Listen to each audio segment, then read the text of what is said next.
Hi, I'm Charlie, I'm back, and thank you for watching this demonstration of the video games demo discussion.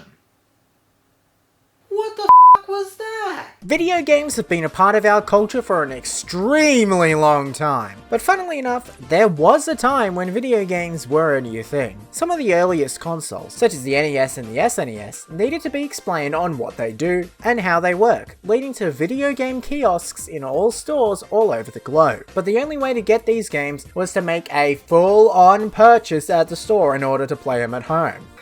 Oh, you could go to Blockbuster. But what about the smaller games? In the 1990s, video games were mostly released on consoles, but there was a whole other half of the video game industry on the PC. On the PC, we got games such as Doom, Quake, and PC ports of console games. But all of these games were made by big companies such as id Software or Nintendo. But due to PCs being some of the easiest places to code, many young game developers would create their games for the PC. But of course, how were people ever meant to know about these small and tiny games if big companies were taking up all of this shelf space? Free demonstrations of the video games, of course! Normally small demos were released inside video game magazines, and although they are a whole other topic for another day, these magazines were the best way to find brand new, unknown video games. These magazines became the best place to distribute games, which led to some bigger companies doing the exact same thing. Sony and Nintendo both had magazines at this time, with Sony releasing demos such as the Metal Gear Solid demo for the PlayStation. Now, I'm not really a Metal Gear fan, but I do have this demo. But I guess I'll finally get my first experience of Metal Gear Solid. I bought this game thinking it was the actual Metal Gear Solid.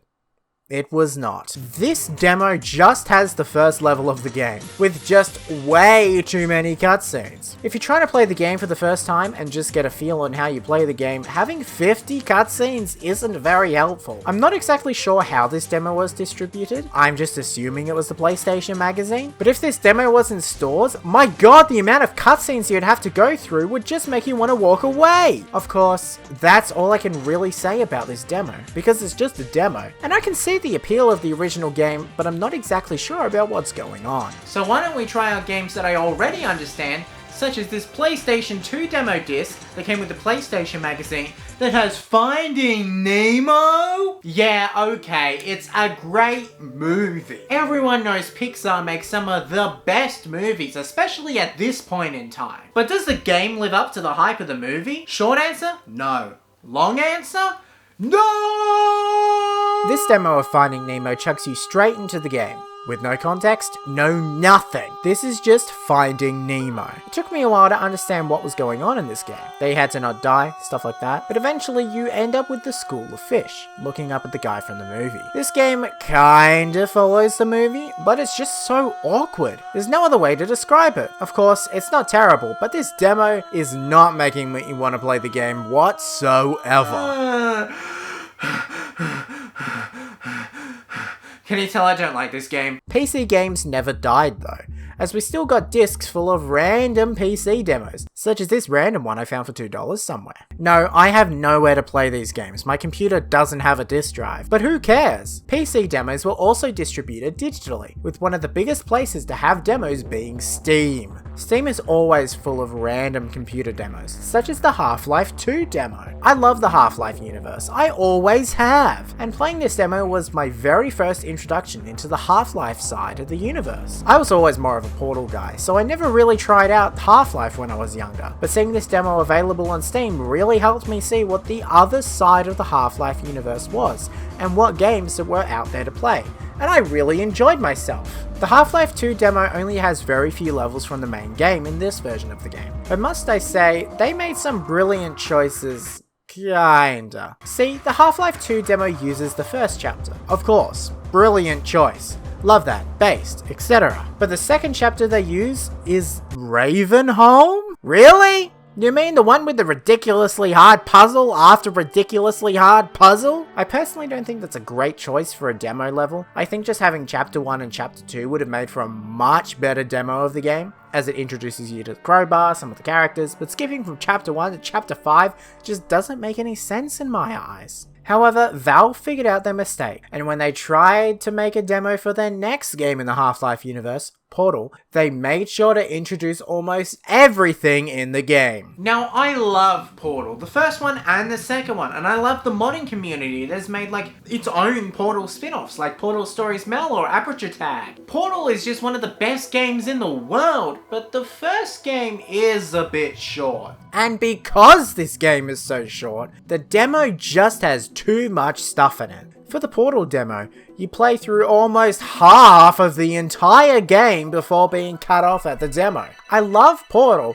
but at this point you feel like you're just giving away the entire game. Obviously this helps you understand the game, but at this point just give away the whole game. Portal is a fantastic game, and of course the demo is good. I just feel like it's too much. However, one game made in the same engine as Portal and Half-Life managed to create the greatest video game demo ever created. The Stanley Parable demo is more than a demo.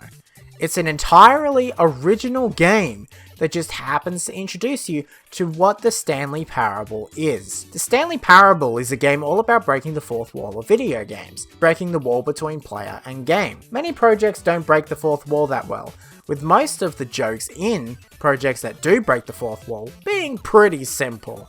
Hey all, Scott here. But the Stanley Parable manages to mix in an incredible story throughout the entire game using this very simple tool in storytelling, creating what I would consider to be one of the best games ever created. So what did the demo do? The demo introduces us to the narrator, which introduces us to being able to play multiple choices, with the entire plot of the demo being that there is no demo. I've played this demo way too many times. I just love it so much. This is how you make a video game demo. Do you think modern game demos have lived up to the hype of the Stanley Parable demonstration?